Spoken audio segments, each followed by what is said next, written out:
जय हिंद साथियों, मैं आपका साथी रघुवंश, संयोजक विश्व का सबसे लंबा तिरंगा समिति। मित्रों, आज श्री रामचरितमानस अक्षरशः कथा ज्ञान यज्ञ के अगले दिवस में पृष्ठ संख्या 79 दोहा संख्या 75 से आगे बढ़ेंगे।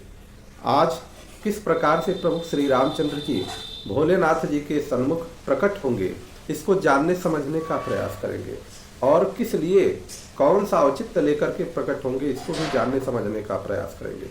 कतहु मुनि न अब आगे गोस्वामी जी लिखते हैं कि अब भोलेनाथ जी किस प्रकार से जगह जगह श्री राम जी की कथा सुनते हैं, श्री राम जी के गुण का गान करते हैं।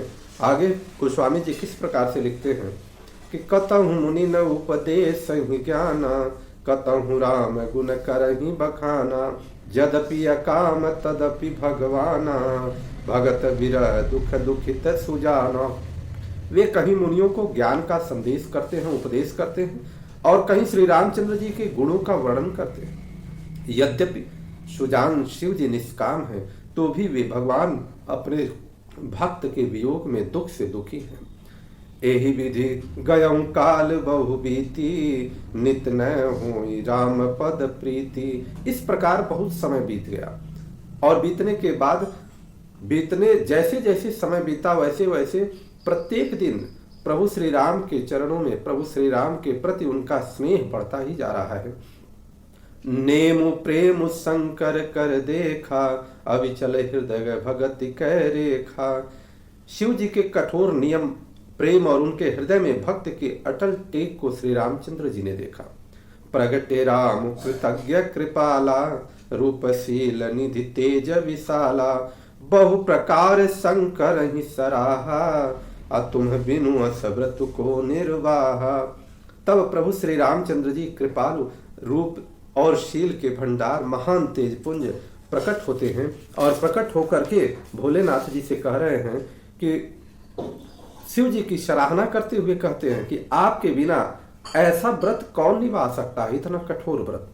बहुविधि राम शिव ही समुझावा, पार्वती कर जन्म सुनावा, अति पुनीत गिरिजा के करनी, विस्तर सहित कृपा निधि वरनी। श्री रामचंद्र जी ने बहुत प्रकार से शिव जी को समझाया और पार्वती जी का जन्म सुनाया।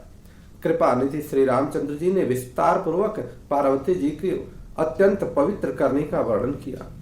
अब बिनती मम सुनहु शिवा, जो मोह पर निज नेहु, जाई विवाहु शैलज ही, यह मोहि मांगे देहु। हे शिव जी, यदि मुझ पर आपका स्नेह है तो अब आप मेरी विनती सुनिए, मुझे यह मांगे दीजिए कि आप जाकर पार्वती जी से विवाह कर लीजिए।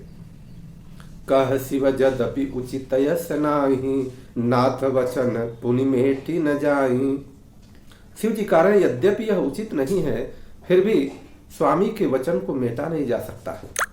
सिर धरि आयसु करिय तुम्हारा, परम धर्म यह नाथ हमारा।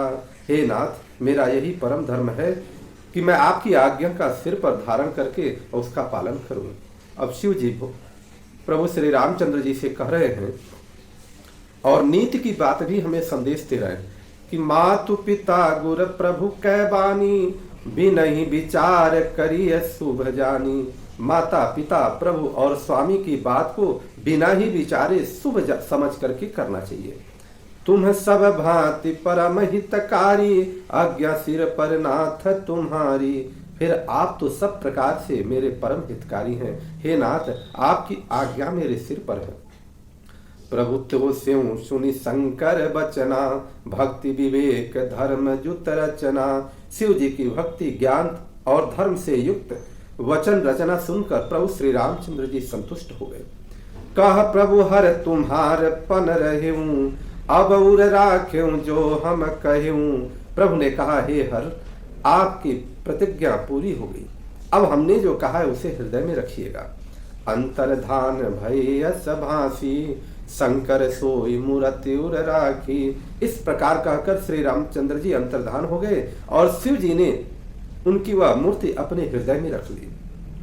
तब ही सप्तऋषि शिव पही आए, बोले प्रभु अति बचन सुहाए।